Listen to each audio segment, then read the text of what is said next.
Hi, this is Esther the Messenger here, and we are carrying on with Chapter 5, The Fall of the Angels and Their Punishment, the Deluge Foretold.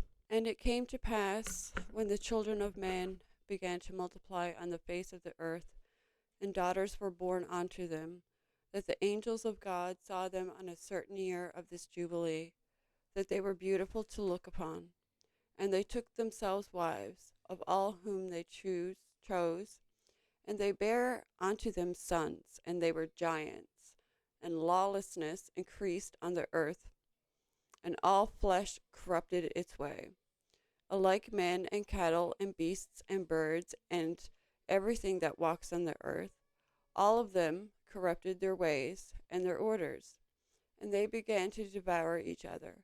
And lawlessness increased on the earth, and every imagination of the thoughts of all men was thus evil continually. And God looked upon the earth, and behold, it was corrupt, and all flesh had corrupted its orders. And all that were upon the earth had wrought all manner of evil before his eyes. And he said that he would destroy man and all flesh upon the face of the earth, which he had created. But Noah found grace before the eyes of the Lord. And against the angels whom he had sent upon the earth, he was exceedingly wroth, and he gave commandment to root them out of all their dominion. And he bade us to bind them in the depths of the earth. And behold, they are bound in the midst of them, and they are kept separate. And against their sons went forth a command from before his face, that they should be smitten with the sword, and be removed from under heaven. And he said, My spirit shall not always abide on man, for they also are flesh, and their days shall be 120 years. And he sent his sword into their midst, that each should slay his neighbor. And they began to slay each other, till they all fell by the sword, and were destroyed from the earth. And their fathers were witnesses of their destruction. And after this they were bound in the depths of the earth forever, until the day of the great condemnation, when judgment is executed on all those who have corrupted their ways and their works before the Lord.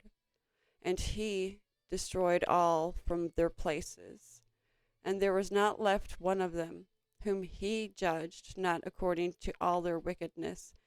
And he made for all his works a new righteous nature, so that they should not sin in their whole nature forever, but should be all righteous, each in its kind, always.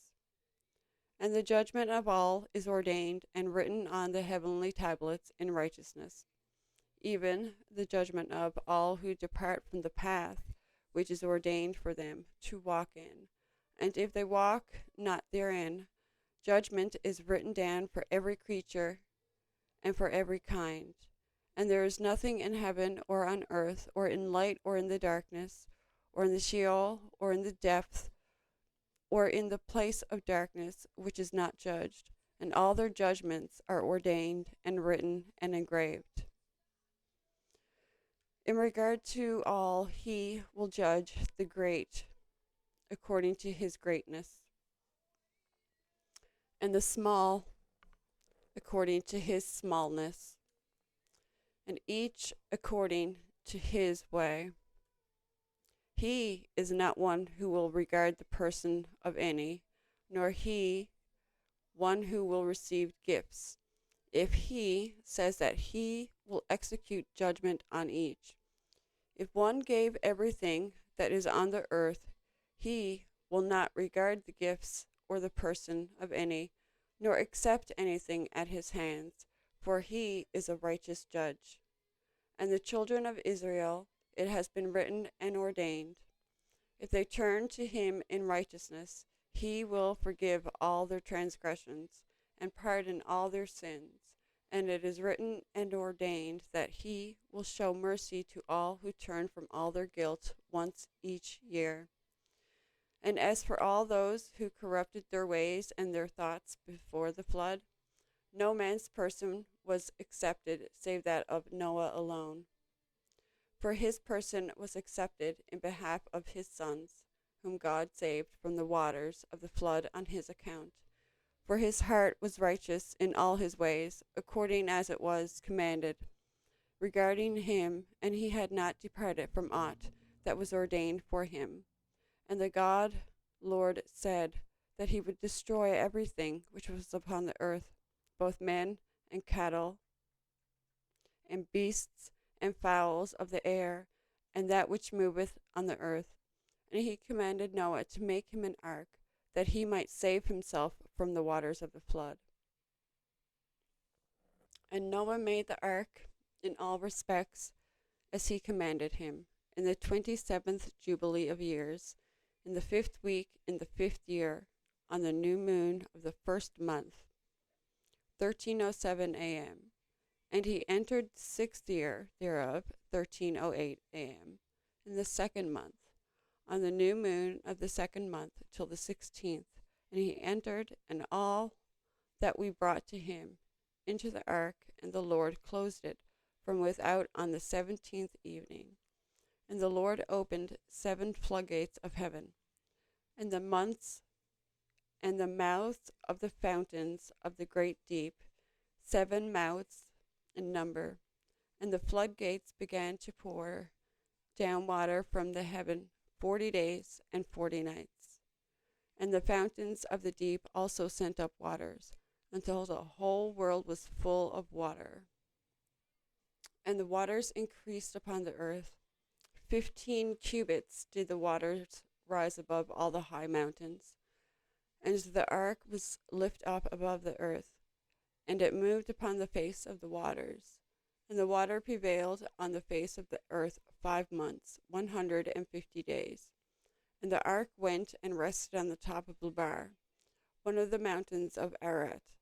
And on the new moon, in the 4th month, the fountains of the great deep were closed, and the floodgates of heaven were restrained.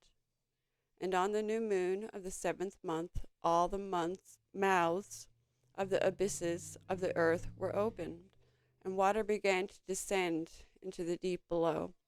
And on the new moon of the 10th month, the tops of the mountains were seen, and on the new moon of the 1st month, the earth became visible, and the waters disappeared from above the earth in the 5th week on the 7th year, 13:09 a.m. Thereof, on the 17th day in the 2nd month, the earth was dry, and on the 27th thereof he opened the ark, and sent forth from it beasts and cattle and birds, and every moving thing.